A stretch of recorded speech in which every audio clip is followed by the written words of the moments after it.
तो खैर मेरे ख्याल से काफी सारे लोग आ चुके हैं। क्लास का टाइम भी स्टार्ट हो चुका है। क्लास स्टार्ट करते हैं। सो भाई, दिस इज लेक्चर नंबर 18। और उम्मीद है कि इस लेक्चर नंबर 18 में आप लोग इसको बड़ी एहतियात के साथ सुनने की कोशिश करेंगे, क्योंकि तकरीबन मिड के लिए सिर्फ दो टॉपिक्स रह गए हैं और वो मैंने टॉपिक आज कवर करने हैं। सो कल हम लोग एक क्विज कर रहे, मतलब एक सवाल कर रहे थे। उस सवाल के अंदर थोड़ी सी हमें पेचीदगियां आई थी, जिसकी वजह से आंसर मैच नहीं हो रहा था। तो खैर मैंने उसको सॉल्व करने की कोशिश की, और खैर ये है कि वो सवाल अब सॉल्व हो चुका है। सो स्टार्ट करते हैं कि एक अदद हमारे पास ये सर्किट मौजूद है,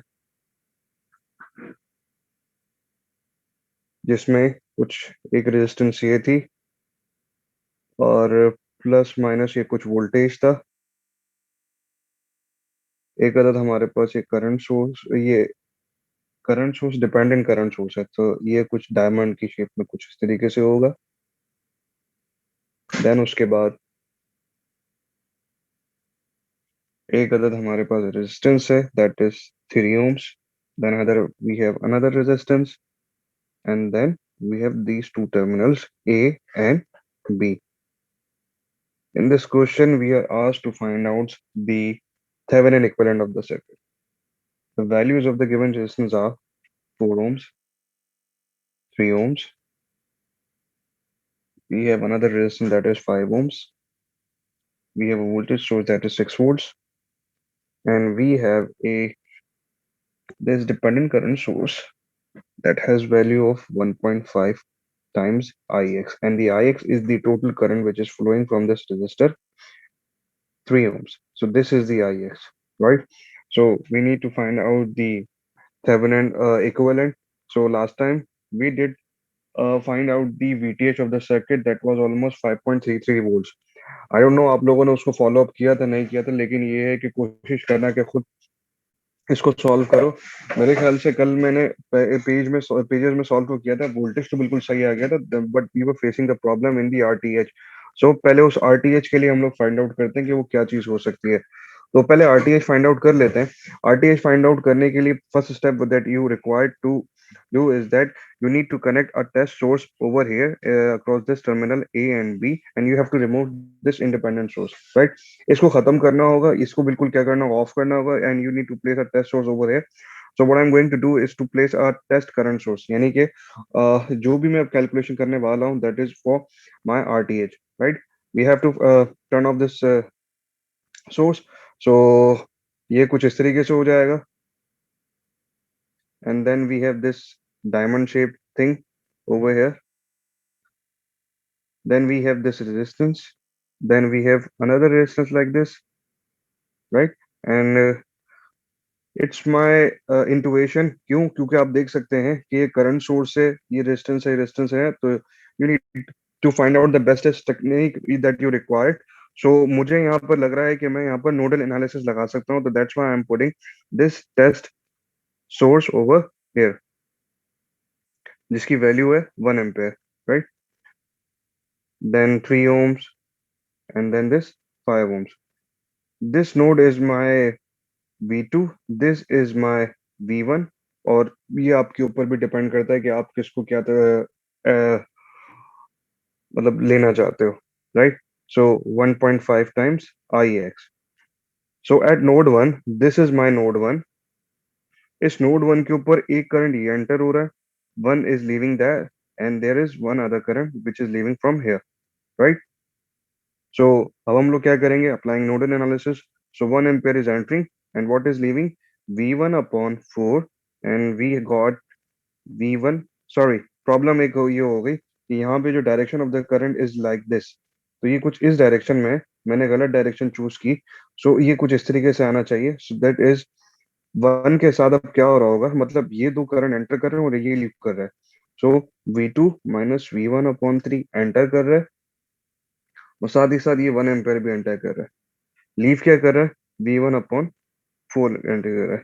फर्दर इसको सॉल्व करेंगे, जब इसको सॉल्व करेंगे तो that is going to be equal V1/3 equal to V1/4 cross multiplication. So इस क्रॉस मल्टीप्लीकेशन को मैं यहाँ शो कर रहा हूँ। सो जब इस क्रॉस मल्टीप्लीकेशन को सॉल्व करेंगे तो ये हो जाएगा 4v2 minus 4v1 plus 12 equal to 3 times v1. This is my equation, right. So अब करेंगे क्या, प्लस माइनस वगैरह जो हमें करना होगा. माइनस का 4v1 उधर चला जाएगा तो किसका हो जाएगा, प्लस का 4v1.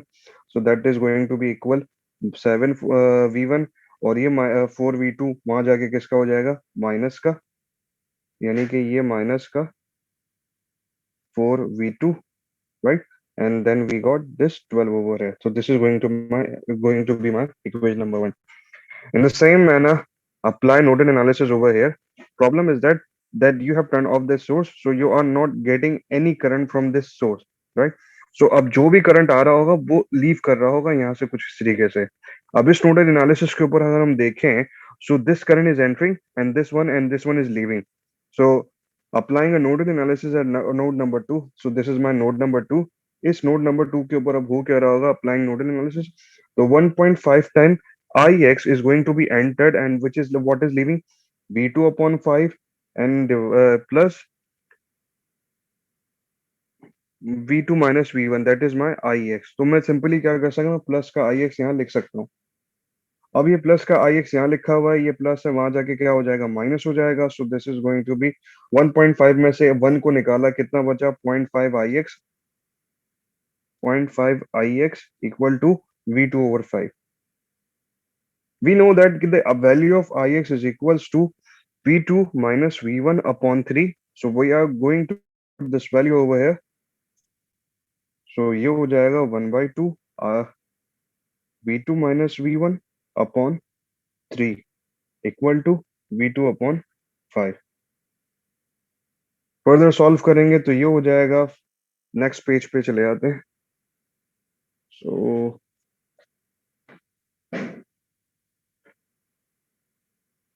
ये हो जाएगा 5v2 minus 5v1 equal to 3 into 2 6 and multiply by, तो ये हो जाएगा 6v2. सो माइनस का 5v1 है, यहाँ पर आके प्लस का 5v1 हो जाएगा. ये प्लस का 6v2 है, ऐसे ही रहेगा. ये प्लस का आ जाके माइनस का हो जाएगा, तो ये माइनस का 5v2 equal to 0. Further solve करेंगे तो that is going to be my 5v1 5v1 plus minus minus, this is going to be equal v2 with plus sign, and then we have got 0. दो equations आ चुकी हैं. Equations को हम put करेंगे. Mode equation number 5 1. So equation number 1 was the, क्या थी हमारे पास equation number 1, हाँ जी, 7 minus 4 इक्वल टू 12. अब उसके बाद 5, एक चीज, हाँ अब सही है. उसके बाद है 5 प्लस की साइन 1 इक्वल टू 0.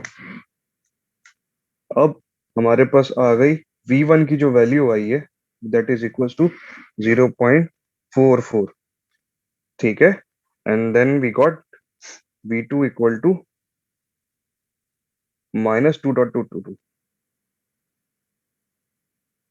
अब ये जो चीज थी हमारी, ये काम की थी कैसे, जब हमने टेस्ट सोर्स लगाया है तो टेस्ट सोर्स के अक्रॉस कोई वोल्टेज सोर्स आ रहा है, दैट इज v1/4. ठीक है, ये तो कर, ये मतलब ये वोल्टेज है, और यानी कि इसके अक्रॉस हमें वोल्टेज मालूम करना है. सो इसके अक्रॉस जो वोल्टेज है दैट इज v1. अब v1 पता लग गया, i पता है. So RTH is equals to, we know that भाई RTH बराबर होता है v divided by test source जो कि हमारे पास आई है. v की value is what, 0.444 divide by 1 is equals to 0.444, or you can say that is 444 milliohms. And this is the answer which what I am getting from my book. Voltage कल जो हम सॉल्व कर रहे थे वो सही आ रहा था, that is not in notes. तो मैं कोशिश, ये अब इसका जो VTH फाइंड आउट करना है वो आप लोगों ने खुद फाइंड आउट करना होगा, यानी कि by your self.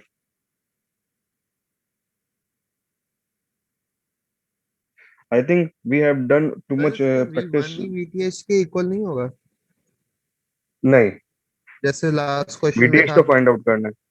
VTH find out करने का तरीकेकार क्या होता है, you need to find, you have to uh, take this circuit, find this open circuit voltage. अब ये फाइंड आउट करना है, ये किस तरीके से फाइंड आउट कर सकते हो, ये आपकी चश्मे तसव्वुर है। अब इसमें भी नोडल एनालिसिस के जरिए से आप ये कर सकते हो। कैसे कर सकते हो कि भाई ये V1 करो, ये V2 करो। अब बनाओ, आपने एक नोडल एनालिसिस लगाना होगा, उसकी जो सर्किट डायग्राम बनेगी, बना देता हूँ। तो इससे आपको क्या है, काफी बेहतरी आएगी। दूसरा ये कि जब आरटीएच फाइंड आउट करते हैं तो इंडिपेंडेंट सोर्स बंद करनी पड़ती है। जब इंडिपेंडेंट सोर्स बंद कर दी तो वीटीएच, अब वो वीटीएच नहीं रहेगा। वीटीएच के लिए लाजमी सी बात है कि आपको ये वाली जो इंडिपेंडेंट सोर्स है, this independent source has to be on and these two terminal has to be open. So जब ये दोनों इनके ओपन सर्किट वोल्टेज मालूम कर लोगे, so this is going to be your VTH. So इसके लिए जो इक्वेशन बनेगी, अगर मैं इस सर्किट को इस तरीके से ही रखूं, तो सर्किट पूरा का पूरा वही रहेगा।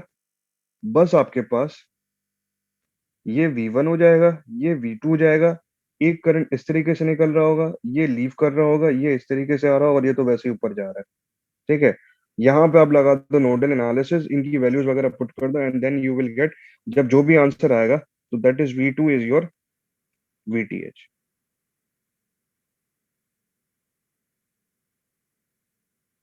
उम्मीद है कि मैंने आपके सवाल का जवाब दे दिया होगा। You have to do this by yourself. अच्छा जी, so this is the this is all thing we have done for the Thevenin theorem. Now we have another theorem. एक और थ्योरम होता है हमारे पास जो कि बिल्कुल नॉट थेवेनिन के साथ बड़ा ही मतलब मिलता जुलता है। सो एक अदद हमारे पास क्या होता है, नॉर्टन थ्योरम्स होते हैं। सेम इसका भी कहना यही है कि जो थेवेनिन कहता था कि कोई भी सर्किट जो हो सकता है वो रिप्लेस किया जा सकता है दूसरे कोई भी circuit. So you can say that कि भाई any circuit can be replaced by Norton's equivalent circuit. So कोई भी सर्किट हो, आप उसको उसके जो नॉर्टन इक्विवेलेंट के साथ क्या कर सकते हैं, रिप्लेस कर सकते हैं। तो किस तरीके से रिप्लेस कर सकते हैं, सबसे पहले तो मुझे ये समझ में नहीं आ रहा, ये शेडो क्यों आ रहा है।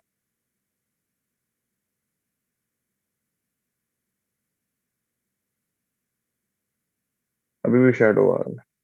खैर, चले अब क्या कर सकते हैं, बर्दाश्त करना पड़ेगा।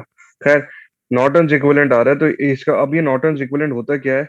नॉर्टन्स इक्विवेलेंट कुछ इस तरीके से होता है हमारे पास कि कोई भी सर्किट हो और उसमें लेट सपोज कोई आरएल शारएल वगैरह लगी हुई हो, तो वो रिप्लेस हो सकता है एक करंट सोर्स, उसके साथ एक रेजिस्टेंस होगी पैरेलल में, और उसके आगे हमारे पास क्या होगा, दो टर्मिनल होंगे, और उस दो टर्मिनल के साथ आप कोई सी भी आके लोड लगा सकते हो। That is my R, right. यहाँ पे जो ये करंट सोर्स होती है ये कहलाता है नॉर्टन्स करंट, और यहाँ पे जो ये रेजिस्टेंस कहलाती है that is called Norton's total resistance, R N. ये तकरीबन यानी कि नॉर्टन्स और आपस में यानी कि Thevenin and Norton's are related with each other. कैसे, आरटीएच हो या आर एन हो, बात एक ही है। यानी कि आरटीएच और आर एन दोनों क्या होती है, total resistance of circuit when all independent sources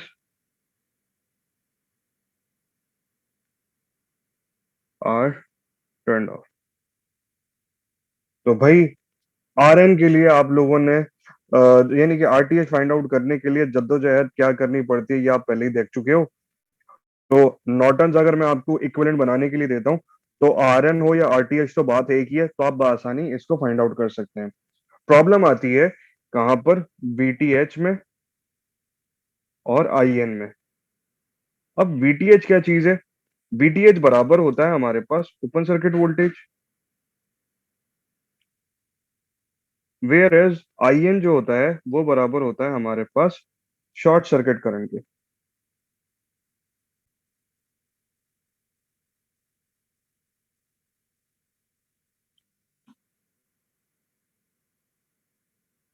Thevenin's के अंदर हमारे पास इस तरह के जो टर्मिनल होते थे उनके ऊपर हम लोग करंट को जीरो करते थे और उसके अक्रॉस वोल्टेज मालूम करते थे, जबकि आईएन के अंदर इसके बिल्कुल बरक्स है। कुछ भी सर्किट हो उसको क्या कर दो, शॉर्ट करना पड़ेगा एंड देन उसके बाद आप आईएन मालूम कर सकते हो। अब बात करते हैं रिलेशनशिप की, तो रिलेशनशिप किस तरीके से हम बना सकते हैं? लेट सपोज अगर मैंने वीटीएच फाइंड आउट कर लिया और मैंने क्या मालूम कर लिया, आरटीएच फाइंड आउट कर लिया, so then I can easily find out the value of I N. वो किस तरीके से मालूम कर सकता हूँ? बिकॉज आई एन जो होता है हमारे पास that is equals to, I N बराबर होता है हमारे पास वीटीएच अपॉन आर एन, या इसको आरटीएच भी कह सकते हो। सो जितने भी आपने थेवेनिन्स के हम लोगों ने अब तक सवालात देखे हैं, तो उन सवालात के अंदर अगर मैं एक चीज का और इजाफा कर दूं, दैट इज माय कि मैं उस सर्किट का नॉर्टन्स इक्विवेलेंट बनाने के लिए आपको कह दूं, सो you can easily find out the Norton's equivalent by using this expression. तकरीबन दोनों सेम है, बस एक चीज के दो नाम है और थोड़ी सी चेंजिंग है।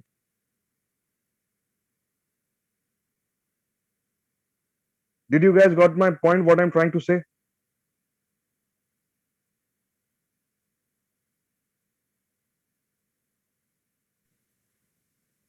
अगर आज सही आप है सर। लोग पूरा। सुनो। सही है पूरा, एक तरीके से थेवेनिन्स थ्योरम है। बस इस वोल्टेज की जगह करंट फाइंड करना है। बिल्कुल, और करंट के लिए हमारे पास ये एक्सप्रेशन भी दे दी गई है। सर फिर एक क्वेश्चन था, अगर हम थेवेनिन्स थ्योरम पर सोर्स ट्रांसफॉर्मेशन यूज करेंगे तो फिर वो नॉर्टन नहीं बन जाएगा? नहीं, कह सकते हो कैलकुलेशन के एतबार से कर रहे हो, लेकिन ये है कि वो, हाँ सही है, कह सकते हो, कह सकते हो। अगर एट द एंड देखोगे ना, बुक में इस तरह की टर्मिनोलॉजी इस्तेमाल नहीं की गई है और उसूलन करनी भी नहीं चाहिए, लेकिन तरीकेकार तो वही है, तरीकेकार तो वही है। So you can say that कि भाई, हाँ, source transformation, the source transformation of Thevenin equivalent is equals to Norton's, Norton's equivalent आप कह सकते हो।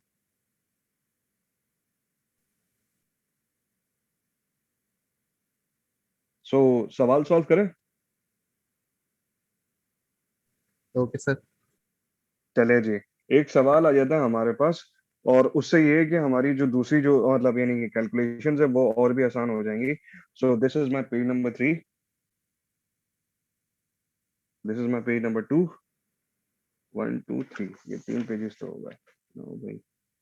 सो एक अदद हमारे पास सवाल कुछ इस तरीके से आ जाता है कि एक अदद मेरे पास करंट सोर्स है, ये वाली, उसके साथ पैरेलल में कोई एक रेजिस्टेंस है, साथ में एक हमारे पास अदद वोल्टेज सोर्स है जो कि प्लस नीचे 12, सही है, 12 प्लस माइनस ये आ गई। Again, we have another resistance, and we have this two terminals like this A and B. ये हमारे पास कुछ है circuit. Values are 2 ampere. That is my 8 ohms, right? 8 8 4 5 12 12 4 8 5। तो ये हमारे पास एक अदद सर्किट है जिसका आप लोगों को क्या कहा गया है, नॉर्टन्स इक्विवेलेंट फाइंड आउट करो। सर्किट में कोई खराबी तो नहीं है, हो गई खराबी, याद आया, एक रेजिस्टेंस में लगाना भूल गया हूँ जो कि यहाँ पर है कुछ। अब सर्किट बिल्कुल क्या हो गया, सही हो गया। सबसे पहले तो हम क्या फाइंड आउट करेंगे, आरटीएच, आरटीएच कह लो या आरएन कह लो। क्या करते हैं, इसको और इसको, तमाम इंडिपेंडेंट सोर्सेस को क्या कर दोगे, ऑफ कर दोगे। सो ये कुछ इस तरीके से हो जाएगा, ये voltage source short, so this is going to be short with this 8 ohm resistance, and this current source has to be opened. If you are going to turn off, then we have another resistance over here, and this is my terminal A, terminal B. We got these four resistance, 8, 4, 8, and we got 5. ये 8 4 8, these three resistance are in series. 8 plus 8 is equals to 16 plus 4 is equals to 20. This 20 total resistance of 20 is parallel with the 5 ohms.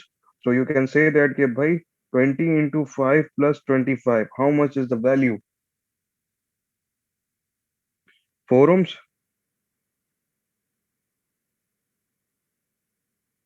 Am I right? जी sir. After that, भाई Rn तो हमें पता लग गया. So this is my Rn. Now problem is that you need to find out the current ISC, or you can say that IN. Now अब IN की बात हो रही है, या इसको ये कह सकते हो ISC कह सकते हो. अब ISC होता क्या है? So you are going to find out the short circuit current. How you can find out the short circuit current? By shorting this one and this one resistance, right? So कुछ हम अब circuit बनाने जा रहे हैं. So again redrawing the circuit for my better understanding, plus minus, and then we got this thing and this thing and this thing and another thing which is resistance, 8 5 12, and we got 4. This one is 8, this one is 12, and this is nothing. 2, and these two terminal, that is A and B, right? You are going to find out the short circuit current. What you can do is to just simply short them in order to find out the. Now you have to apply the KVL. I know that कि मैं इसके अंदर KVL लगा दूंगा तो मुझे चीजें find out हो जाएंगी. उससे पहले उससे पहले लेट सपोज यहाँ पे मेरे पास कोई करंट आ रहा है. This is my intuitive work. ये करंट यहाँ पर आया, ये नोड है. इस नोड के ऊपर हो रहा हो क्या होगा? The current is going to be divide this node from this branch to this branch. इस नोड के ऊपर एक टोटल करंट आया, कुछ करंट इस ब्रांच में चला गया, कुछ इस ब्रांच में चला गया, तो चला भी गया. इसको मैं ऊपर समझाता हूँ, इस वाली चीज को. नीचे अगर यहाँ करूंगा तो खिचड़ी पक जाएगी. So there's going to be a hodgepodge. So एक करंट ये गया, एक करंट ये गया, राइट? यहां तक किसी को प्रॉब्लम, कोई मसला?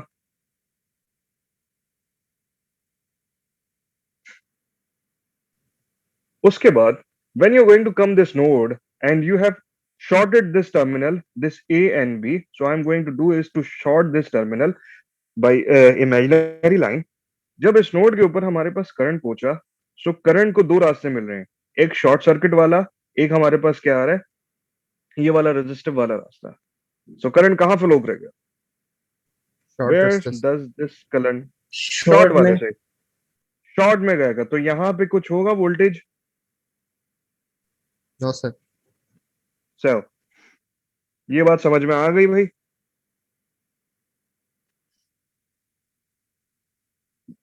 उसके बाद नाउ अब हम लोगों ने देख लिया कि ये इस लूप के अंदर जब आप I1 है, ये बेसिकली यहाँ पर I1 होगा और यहाँ पे क्या होगा? ISC होगा. क्या होगा?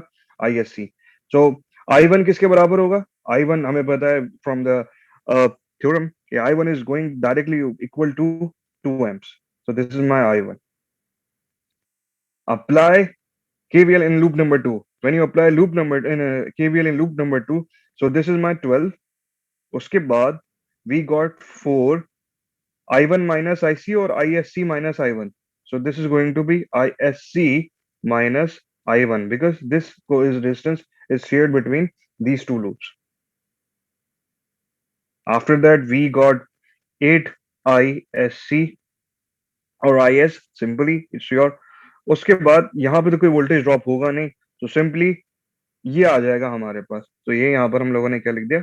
डायरेक्ट IS लिख दिया. That is equals to 0. We know that the value of I1 is equals to 2. So भाई minus को 12 is going to be equal to 12 over here. 8 और 8 कितने हो गए? 16. 16 ये आ गए IS. उसके बाद 4 IS ये हो गया, 4 IS ये हो गया. Then we got another I1 that has value of 2. So when 2 is multiplied with this. So 4 into 2 कितना होता है? 8. -8. This -8 going to be transferred from here to here. तो कितना आ जाएगा मेरे पास? ये हो जाएगा 20 IS. ये माइनस का 8 है, वहां जाके किसका हो जाएगा? प्लस का 8. ये भी कितना हो जाएगा? 20. ये दोनों गए. So we got ISC equals to कितना आ गया? 1. So this is my ISC, right? Sir एक दफा बता सकते हैं ये 5 ओम्स वाले को हमने क्यों नहीं कंसिडर किया? चले वापसी सर्किट में आते हैं. ISC is what? Short circuit current. So when you want, in order to find out the short circuit current, what you're going to do is to short this terminal to this terminal. After that, use your intuition, imagination on whatever you have. भाई, you need to find out the path of the current, कि current किस path को follow करे.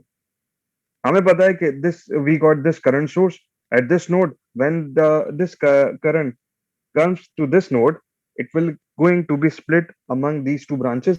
कुछ इधर गया, कुछ इधर गया. अगले नोड पर है, ये करंट यहाँ से आता है, यहाँ पर होगा. अब करंट एक चीज रिक्वायर्ड करता है.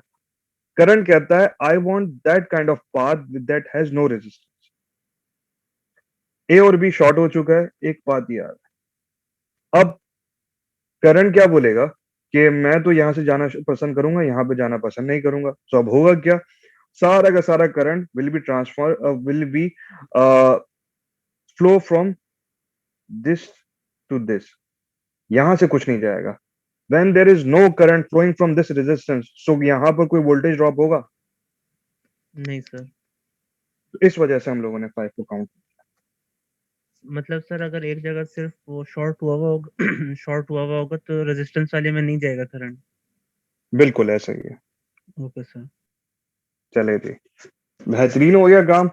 अब आई भी पता लग गया, ISC भी पता लग गया, RN भी पता लग गया. So now you are going to easily find out the Norton's theorem, oh sorry Norton's equivalent. So Norton's equivalent की आपने ये हेडिंग डाली.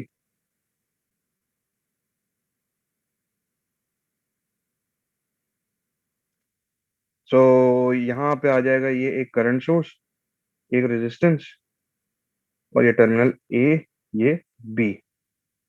टर्म ISC कितना आ रहा था? 1 एम्पियर. रेजिस्टेंस कितनी आ रही थी? Total resistance was 4 ohms. This is my simply. अगर इसी का मैं थेवेनिन बनाना चाहता हूँ, थेवेनिन किसके बराबर हो जाएगा? दोनों को मल्टीप्लाई करो. सो ये हो जाएगा 4 वोल्ट्स, 4 ओम्स. ये हमारे पास थेवेनिन हो गया, ये नॉर्टन्स हो गया. Simple is that. Now it's up to you guys to solve practice problem as much as you can. I have uploaded the assignment number 3 on LMS. I'm going to share a PDF on Facebook, WhatsApp group. You guys have 1 week time, so usko solve karo. So that will give you the know-how about the questions that are going to come in mids. So उससे एक अच्छी practice हो जाएगी आप. The last topic for the midterm is maximum power theorem.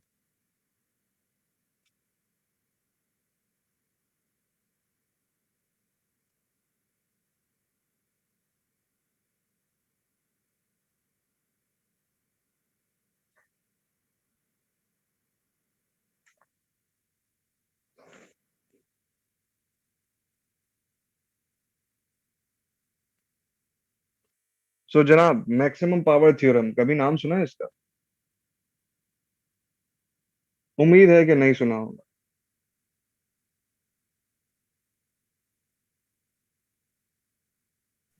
नहीं सुना sir.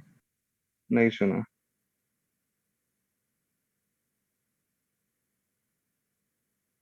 Let's suppose we have हम लोग we have voltage source, that is my battery. We have some circuit elements. Let's say this is my source resistance, जिसको मैं RS कह रहा हूँ, and then we got our load. This is my RL. अब if I wanted to find out कि भाई power analysis करना क्या करना चाह रहा हूँ, पावर एनालिसिस करना चाह रहा हूँ मैं किसका, कि सबसे ज्यादा जो पावर हो, मतलब means to say that this battery है, इसके अंदर कुछ ना कुछ एनर्जी स्टोर है, एक कुछ हमारे पास क्या है, सोर्स है, उसके अंदर कुछ सर्किट वगैरह लगे हुए हैं. If I wanted to find out कि भाई सोर्स क्या है, मैक्सिमम पावर क्या करे, लोड को प्रोवाइड करे, सो वो किस तरीके से प्रोवाइड कर सकता है, by using maximum power theorem. और मैक्सिमम पावर थ्योरम कहता क्या है कि भाई is maximum power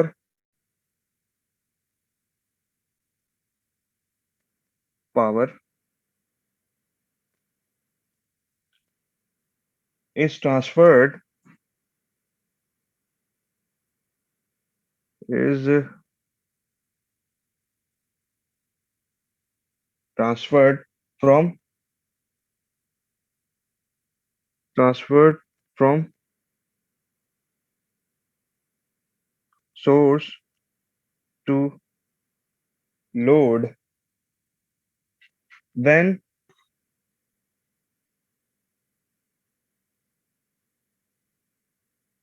load resistance equals to the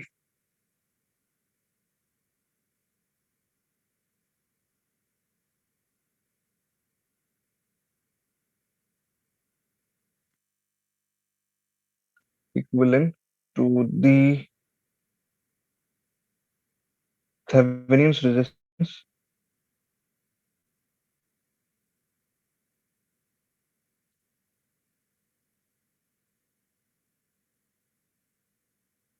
Thevenin resistance as seen from load.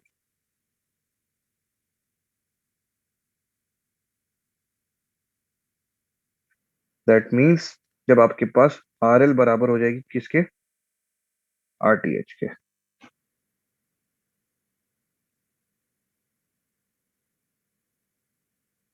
छोटा सा एक पावर एनालिसिस कर लेते हैं, उस सूरत में हम देखते हैं कि क्या हो सकता है हमारे पास. लेट सपोज एक अदद हमारे पास सर, ये है. हाँ. RS जो है वो टोटल रेजिस्टेंस सोर्स, ये नहीं नहीं, सोर्स की रेजिस्टेंस है. अब जैसे कि ये है ना, लेट सपोज अगर मेरे पास, यार ये एक डब्बा है, ये हमारे पास डब्बा है, ये सोर्स है, ये लोड है. तो ये सोर्स डब्बे के अंदर क्या मौजूद है, ये पूरा का पूरा ये है बेसिकली, और ये ओके सर, लोड है. ठीक है. ठीक है सर। असल में कुछ इस तरह से हम लोग यानी कि जेनेरिक चीजें दिखाते हैं, उसमें ये है कि वो वही जैसे कि शायरों वाली जबान नहीं होती कि एक शेर में पूरे के पूरे सफ़ात के मायने छुपे हुए होते हैं. सो कुछ इस तरीके से हम लोग टर्मिनोलॉजीज का इस्तेमाल करेंगे. सो उससे पहले कि अब उसकी डेरिवेशन के बारे में करते हैं कि इसकी डेरिवेशन हो क्या सकती है according to the maximum power theorem. हमें पता है कि वी नो दैट भाई कि power as formula that equals to I square R. ऐसा ही है.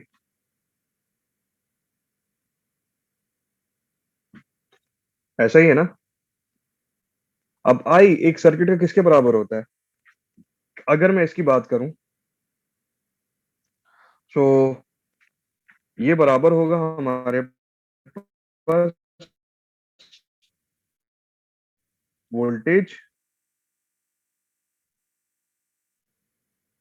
Divided by R S plus R L का स्क्वायर टाइम्स आर. अब यहाँ पर ये आर किस चीज के लिए होगी, अब हमें लोड को ड्राइव करना है, तो लोड की पावर के हम लोग बात कर रहे हैं, तो ये आर एल हो जाए.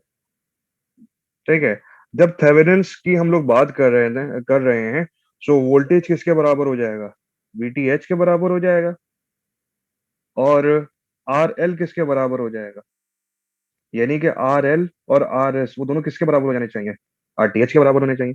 सो जब वी की जगह वीटीएच में रखूंगा, आर एस की जगह भी मैं आरटीएच रखूंगा प्लस आरटीएच रखूंगा, और आर एल की जगह भी क्या रखूंगा, आरटीएच रखूंगा, तो उस सूरत में हमारे पास एक फॉर्मूला निकलेगा, इसको जब मजीद सॉल्व वगैरह करेंगे तो ये हो जाएगा VTH square upon 4RTH।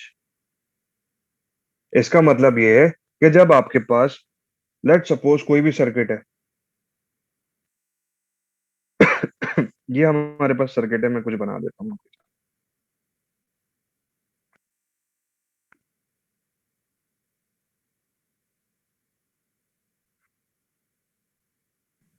Sir ये 4 RTH स्क्वायर नहीं हो जाएगा? क्या 4RTH स्क्वायर हो जाएगा? अब RTH स्क्वायर से RTH कैंसिल हो गया तो सिंपल RTH नहीं बच गया। अच्छा, सही सही सही।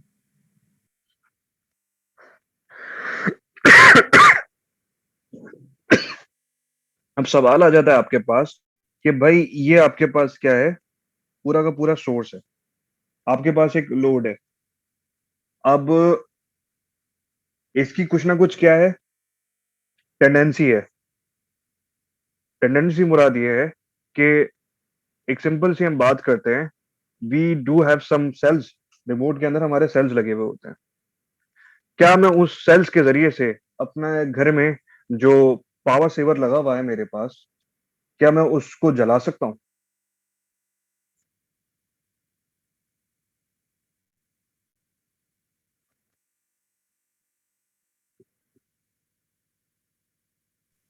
शारिक मौजूद हो? जी जी।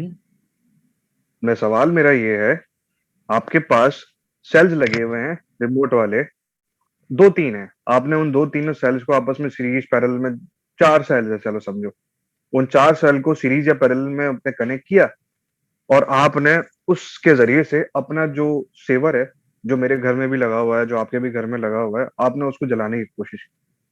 क्या वो सेल्स उस चीज को जला पाएंगे? क्या उस चीज को एक्साइट कर पाएंगे?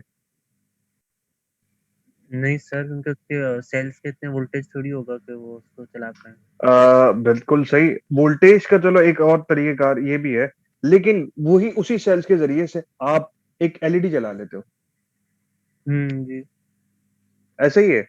ऐसा क्यों भाई? एलईडी की पावर शायद पावर कम होती है इसलिए। Exactly, that is what I trying to say is that, अभी तुमने चीज का नाम लिया कि एक तो ये आपने बताया कि भाई सर के पावर सेवर सेवर की जो करंट कंजम्पशन क्वांटिटी है, या जो उसकी लोड को ड्राइव करने के लिए,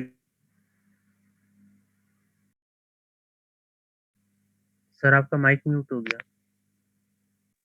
कि अब जैसे कि क्या नाम है, मैं कुछ बताना चाह रहा था, अभी कॉल आ गई तो मैं भूल गया। वापसी आते हैं, बात करते हैं। ये 10 क्यों बज रहे हैं अभी? हाँ 10:20 हो रहे हैं ना, चलो थोड़ा सा ही मैं बता देता हूँ, फिर उसके बाद जल्दी जल्दी से पैकअप करने की कोशिश करेंगे। खैर, हम कहाँ पर थे? पावर की बात कर रहे थे। तो भाई बिल्कुल शारिक ने एक बात बिल्कुल सही कही, वो ये कि कि भाई सेल के पास इतनी पावर ही नहीं है कि वो सेवर को ड्राइव कर सके। उसकी जो रेजिस्टेंस है लोड की, वो इतनी ज्यादा है कि वो ड्राइव नहीं कर पाती।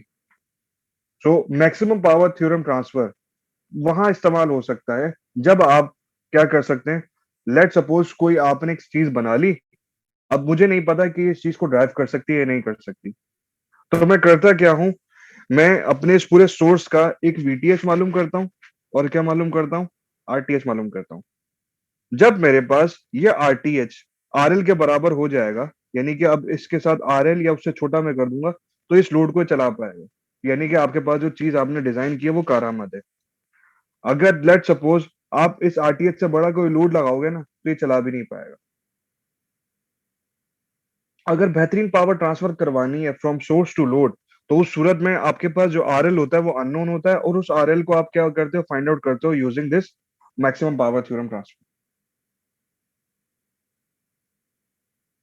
राइट? सो समझ में आ रही है कोई चीज? एक सवाल करते हैं, उसके बाद हम फिर इस क्लास को बर्खास्त करते हैं।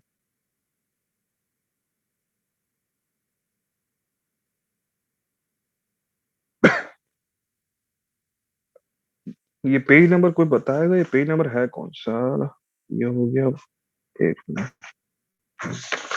1 2 3 4, 4 हो गया, live, but this is my page number 6. तो जनाब मोहतरम वापसी आ गए हम लोग अपने सवाल के ऊपर। सवाल में ये कह रहा है हमारे पास कि भाई find the value of R L.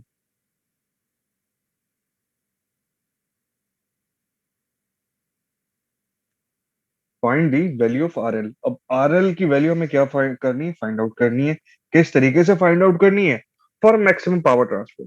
For maximum power transfer, that is my empty of a circuit. इस सर्किट का हमें मालूम करना है और कितनी मैक्सिमम पावर ये ट्रांसफर कर सकता है, एंड फाइंड पावर।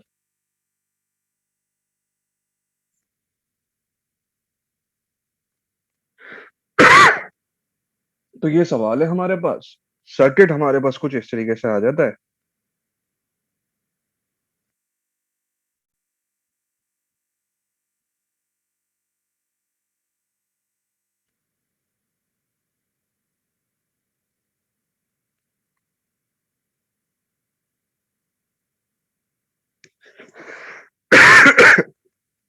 सो ये हमारे पास 3 एम्पियर की, एक मिनट, 3 एम्पियर है ना, नहीं 2, 6 12 3 2 2, 6 12 3 2 2। तो ये हमारे पास कुछ इस तरह का सर्किट है। पहले तो मुझे क्या मालूम करनी है, आर एल मालूम करनी है। क्या मालूम करनी है? R L. किस तरीके से मालूम कर सकता हूं? For maximum power transfer, for empty. Empty, R T H बराबर होता है किसके? R L. ठीक है, यहां तक कोई मसला, कोई प्रॉब्लम? हम फिर क्या फाइंड आउट करते हैं? R T H find out करते हैं। उसके बाद आरटीएच फाइंड आउट करने के लिए क्या करना होता है? इसको शॉर्ट, इसको ओपन। ये हो गया शॉर्ट, ये वाला हो गया ओपन, सर्किट रीड्रॉ हो गया। तो ये कुछ हमारे पास इस तरीके से आ गया। अब इसकी हम क्या मालूम करेंगे? Total resistance. तो 6 और 12 पैरेलल में आपस में कितने होते हैं? ये 6 2 12 आपस में पैरेलल है। 6 × 12 डिवाइड बाय 6 और 12, 18 नहीं हो, 18 हो गए। बताओ क्या वैल्यू आ रही है? 9 आ रही है। 3 1 4 आ रही 3 है। 4 आ रही है।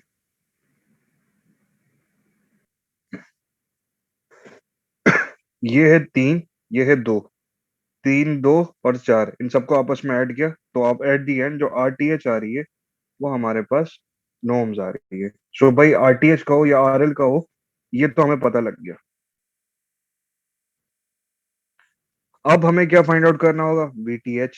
वीटीएच क्या होता है? इस ओपन सर्किट वोल्टेज के बराबर होता है। सो किस तरीके से फाइंड आउट कर सकते हैं ये ओपन सर्किट वोल्टेज?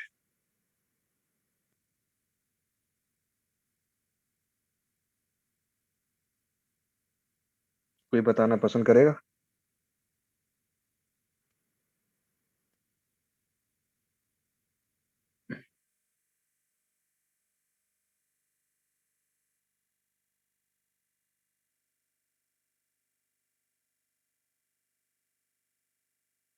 कोई बताना पसंद करेगा?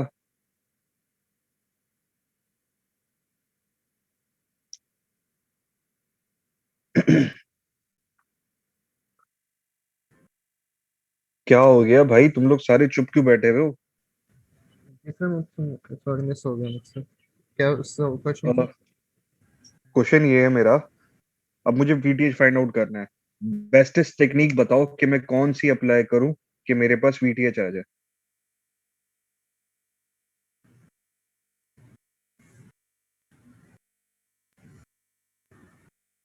Sir KVL, sorry KVL? KCL, KCL sorry KCL. KCL?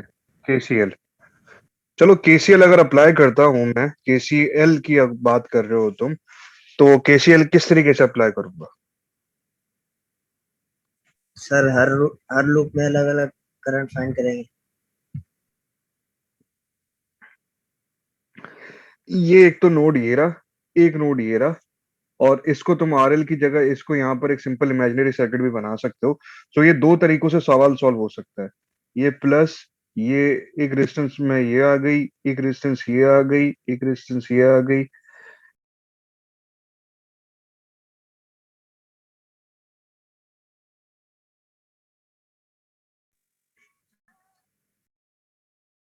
Excuse me sir, पर वी अच्छा कुछ नहीं, सही है।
एक आवाज आ रही है मेरी आप लोग?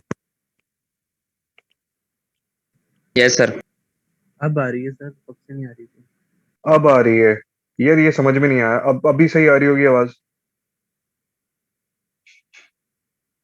अब सो तो सही है। अच्छा जी, अब सही है। सो इस सवाल को सॉल्व करने के आपके पास बहुत सारे तरीके कार है। बहुत सारों से क्या मुराद है, आप नोडल एनालिसिस लगाओ। नोडल एनालिसिस लगाने के बाद आप ये वीटीएच फाइंड आउट कर लो। एक तो ये तरीके कार है। दूसरा ये कि नोडल एनालिसिस से मुराद क्या है। लेट सपोज अगर मेरे पास ये एक अदद ये nodal analysis, this is my V1, this is my V2, और ये एक वीटीएच फाइंड आउट करना है। सो ये कुछ भी नहीं है, just a variable that is unknown, right. So ये हमारे पास एक वोल्टेज सोर्स है दैट हैज वैल्यू ऑफ 12, और ये आ जाएगा हमारे पास 6, 3, 2, और ये 2 एम्पेयर। अब आप खुद अपने हिसाब से लगा सकते हो कि आप इसमें कौन सा इसमें लगाना है। सो ये नोडल एनालिसिस के जरिए से भी हो सकता है कि ये करंट निकला यहाँ पे गया, ये यहाँ गया, एक यहाँ करंट गया। उसके बाद इस नोड के ऊपर सिंस वीटीएच फाइंड आउट कर रहे हो, तो ये जो करंट होता है ये तो कुछ नहीं होगा। इस नोड के ऊपर ये करंट आ रहा होगा, दैट्स इट, इक्वल्स टू वो जीरो के बराबर आ रहा है। V1 और V2 मालूम होगा, V2 VTH के बराबर होगा, और VTH आपको फाइंड आउट हो जाएगा। एक तो तरीकेकार ये है। VTH की जो वैल्यू आ रही है वो आ रही है 22 वोल्ट आ रही है। ये मैश एनालिसिस के जरिए से भी हो सकता है। क्यों? क्योंकि ये दो लूप के दरमियान करंट सोर्स है तो सही, लेकिन इधर तो कोई करंट है नहीं, तो लूप 2 में जो करंट होगा वो यही वाला होगा। दूसरा ये सोर्स ट्रांसफॉर्मेशन के जरिए से भी हो सकता है। कैसे? इधर लगाया तो ये पैरेलल, ये आ जाएगा इसके साथ, क्या कहते हैं, करंट सोर्स पैरेलल में, इन दोनों को पैरेलल करो, फिर उसके बाद एक फिर सीरीज में करो, फिर पैरेलल में करो। इस तरीके से आपके पास ये कुछ इस तरीके से इक्वेशन आ जाएगी। तो सोर्स ट्रांसफॉर्मेशन के जरिए से भी हो सकता है। अब ये आपके ऊपर है कि आप लोग खुद करोगे ये अभी मतलब यहाँ से फ्री होने के बाद जब भी आपको टाइम मिले। बट वीटीएच हमारे पास 22 ओम्स आ रहा है, ठीक है। सो वीटीएच पता लग गया, आरटीएच पता लग चुका है। सो भाई maximum power transfer theorem apply करते हैं, क्योंकि हमें पावर कैलकुलेट करनी है। क्योंकि एमपीटी आरएल तो पता लग गया, अब पावर मालूम करनी है। So MPT is equals to VTH का square divided by 4 times RTH. VTH कितना है? 22 का स्क्वायर डिवाइड बाय 4, आरटीएच कितना है मेरे पास? 4। तो ये कुछ ये इसको मल्टीप्लाई डिवाइड करो, 9 है ये, सॉरी। तो आपके पास एक पावर आ जाएगी जो कि बराबर आ रही है 13.44।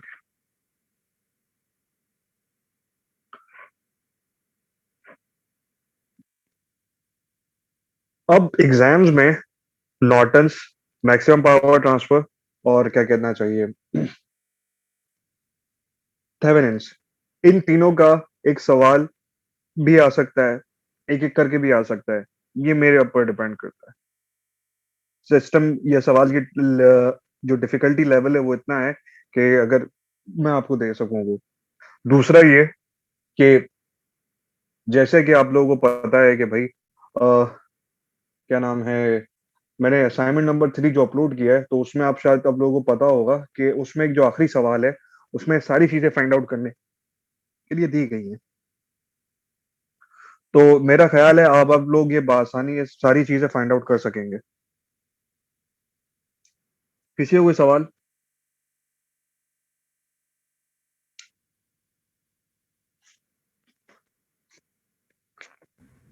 अगर कोई सवाल नहीं है तो फिर अब तक के लिए इतना ही। अल्लाह हाफिज। सर ये क्लास रिकॉर्ड किया? जी हाँ, ओके सर। जी हाँ, ये रिकॉर्ड हुई है मेरे